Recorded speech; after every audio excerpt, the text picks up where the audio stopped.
السلام علیکم ورحمۃ اللہ وبرکاتہ۔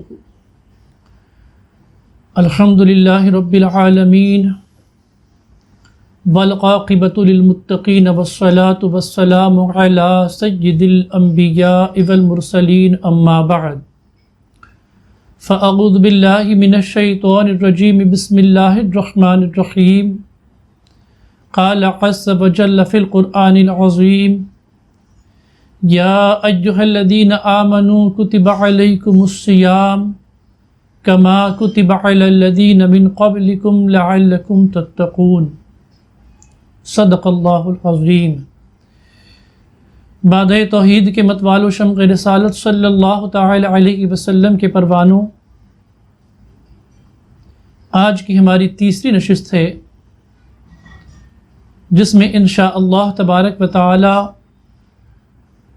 ہم یہ سمجھنے کی کوشش کریں گے کہ وہ کون سے ذرائع ہیں جن کے ذریعے ہم اپنی ذات میں تقوی اور پرہیزگاری کے عنصر کو پیدا کر سکتے ہیں۔ عزیزان گرامی، روزہ عبادت ہے اور عبادت کے اثرات و ثمرات انسان کے دل پر مرتب ہوتے ہیں۔ روزہ ہی نہیں، کوئی بھی عمل، کوئی بھی عبادت ایسا کوئی عمل جس کا تعلق عبادت سے ہو، اس وقت تک اس کے اثرات مرتب نہیں ہوتے جب تک کہ وہ عبادت اس عبادت کے اصول اور طریقے کے مطابق ادا نہ کی جائے۔ ہر عبادت کا متعینہ اصول ہے، روزے کا بھی اصول ہے، روزے کے بھی اپنے تقاضے ہیں۔ یوں تو صبح صادق سے لے کر غروب آفتاب تک ہمیں جن چیزوں سے رکنے کا حکم ہے ہم ان سے اجتناب کرتے ہیں، ان سے پرہیز کرتے ہیں، رکتے ہیں۔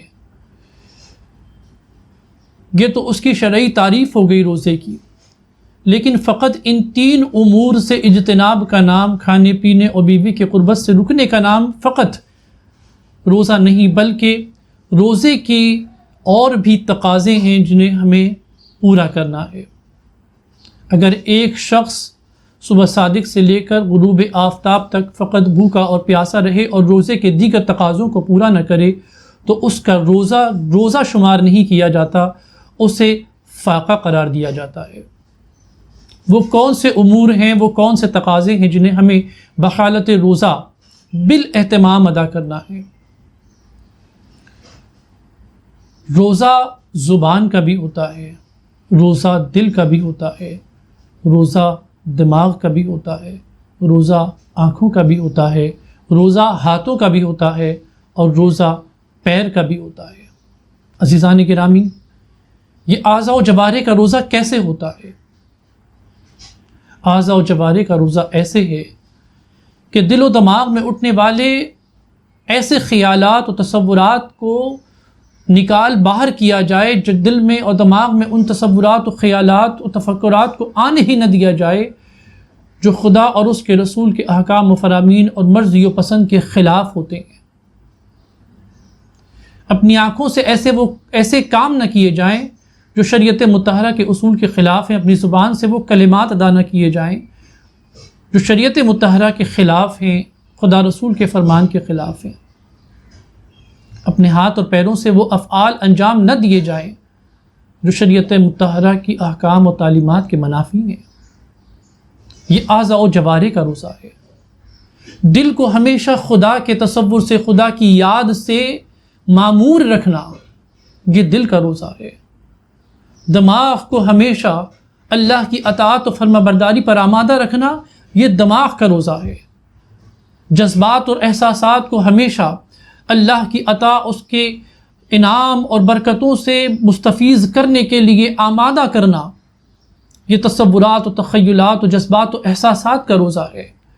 ہاتھ اور پیر کو ہمیشہ اللہ اور اس کے مقدس نبی جل وعلا صلی اللہ علیہ وسلم کے احکام کی فرامین کی عمل آوری میں اٹھانا، استعمال میں لانا، یہ ہاتھ اور پیر کا روزہ ہے۔ اگر کوئی شخص رات بھر جاگے، سحری کرنے کے بعد سو جائے، کچھ لوگ ہوتے ہیں ایسے جو نماز فجر بھی ادا نہیں کرتے ہیں، سو جاتے ہیں، اور سارا دن گزار کر عصر کے قریب 3 بجے 4 بجے اٹھتے ہیں اور 3-4 گھنٹے میں اپنا روزہ مکمل کر لیتے ہیں۔ تو یاد رکھیں، ایسے افراد جو اپنا روزہ نیند کی نذر کر دیتے ہیں، ان لوگوں کا روزہ شریعت کے مطابق روزہ نہیں بلکہ فاقہ ہے۔ اللہ کی بارگاہ میں ان کا روزہ قبول نہیں کیا جائے گا۔ روزہ اللہ کا وہ محبوب ترین عمل ہے جس کے بارے میں خود رب ارشاد فرماتا ہے الصوم لی وانا اجزی بہ، اور ایک قرأت یہ کہ الصوم لی وانا اجزی بہ، روزہ میرے لیے ہے اور اس کی جزا میں دوں گا، اور دوسری قرأت کے مطابق روزہ میرے لیے ہے اور اس کی جزا میں خود ہوں۔ بندہ روزہ رکھ کے اپنے رب کو پاتا ہے، اپنے رب کی رضا اور خوشنودی کو پاتا ہے۔ لیکن اگر کوئی شخص روزہ رکھنے کے بعد بھی اس عظیم نعمت سے محروم ہے تو وہ جان لے کہ اس کا روزہ نہیں، اس کا یہ عمل فاقہ ہے۔ بخالت روزہ نماز پنجگانہ کی ادائیگی کے ساتھ ساتھ ذکر و اذکار، تسبیح و تحلیل، تلاوت قرآن مقدس، توبہ اور استغفار، کاروبار و تجارت، محنت و مشقت، یہ سب روزے کے اندر انجام دیے جانے والے اعمال ہیں۔ کوئی شخص یہ سوچے کہ میں روزی روزگار کی بھاگ دوڑ افطار کے بعد کروں، سارا دن آرام کر لوں، مجھ سے نہیں ہوتا۔ اللہ تبارک و تعالیٰ کو ایسے ہمارے روزے کی ضرورت نہیں ہے، اس لیے کہ روزہ اللہ کے لیے نہیں، روزہ تو بندے کے لیے ہے، بندے کے خیر کے لیے، بندے کی بھلائی کے لیے، بندے کے فائدے کے لیے روزہ ہے، ہمارے خیر کے لیے روزہ ہے، ہمارے فائدے کے لیے روزہ ہے، تاکہ ہم متقی بن جائیں، ہم پرہیزگار بن جائیں۔ ہمارے دماغ میں کوئی بری بات آتی ہو، فوراً ہمیں اس بات کو اپنے دماغ کو روکنا ہے کہ نہیں، میں بحالت روزہ ہوں۔ علماء فرماتے ہیں کہ اگر کہیں دو مسلمانوں کے درمیان کسی بات کو لے کر ناچاقی ہو جائے اور حالت روزہ سے ہو، تو اگر زبان پر کوئی بد کلامی آتی ہو تو سامنے والا کر رہا ہو یا تمہارے دماغ میں آتی ہو تو اس کو یہ کہے کہ میں حالت روزہ سے ہوں، تاکہ روزے کا احترام ہو اور زبان پر قابو رکھ کے ایسے کلمات جو کلمات قبیحہ ہیں، برے کلمات ہیں، ان سے پرہیز کیا جائے۔ اپنی آنکھوں سے ایسے امور سے بچا جائے جو روزے کو مکروہ کر دیتے ہیں، روزے کی نورانیت کو خراب کر دیتے ہیں، ختم کر دیتے ہیں۔ لوگ سارا دن روزہ رکھنے کے بعد اگر ٹی وی دیکھتے رہیں، فلمیں دیکھتے رہیں، سیریل دیکھتے رہیں، تو یہ روزے کی عظمت کو، روزے کی نورانیت کو، روزے کی فضیلت کو نقصان پہنچانے والے اعمال ہیں، اور ایسا روزہ اللہ کی بارگاہ میں قبول نہیں ہوتا۔ کیرم کھیل کر روزہ گزار دیں، بیڈمنٹن کھیل کر روزہ گزار دیں سحری کے بعد، کرکٹ کھیل کر روزہ گزار دیں، ٹی وی ویڈیو سیریل دیکھتے ہوئے روزہ گزار دیں، اس طرح کی دیگر مصروفیات میں اپنے آپ کو گیم وغیرہ کھیلتے ہوئے روزہ گزار دیں۔ یہ روزہ نہیں ہے، یہ روزہ فاقہ ہے۔ روزہ وہ ہے جس میں آپ اپنے امور زندگی کو انجام دیتے ہوئے اللہ کے احکام و فرامین پر عمل کریں۔ صبح صادق سے لے کر غروب آفتاب تک ان تمام چیزوں سے اپنے آپ کو روکتے رہیں، تب جا کر ہماری شخصیت میں، ہماری ذات میں تقوی اور طہارت و پرہیزگاری کے عنصر پیدا ہوں گے۔ سوتے پڑے رہنے سے ہم میں ایک انسان جاگتا ہوگا، تب تو عبادت کے اثرات و ثمرات اس کی شخصیت پر مرتب ہوں گے۔ کوئی بھی عبادت اس وقت تک اثر انداز شخصیت پر نہیں ہوتی جب تک کہ اس عبادت کو اس کے اصول و ضوابط اور تقاضوں کے مطابق پورا نہ کیا جائے۔ روزے کے اپنے تقاضے ہیں، اور روزے کو بھی اگر اس کے تقاضے کے مطابق ادا نہیں کیا جائے گا تو روزے کی اثرات و ثمرات مرتب نہیں ہوں گے۔ جیسے کہ نماز کے تعلق سے رب نے فرمایا ان الصلاۃ تنہی عن الفحشاء والمنکر، نماز تمام بے حیائی اور برائی باتوں سے روکتی ہے۔ نماز پڑھنے کے باوجود ہم دیکھتے ہیں بے شمار برے کاموں میں لوگ لگے ہوئے، وجہ یہ ہے کہ وہ نماز کو نماز کے تقاضوں کے مطابق ادا نہیں کرتے۔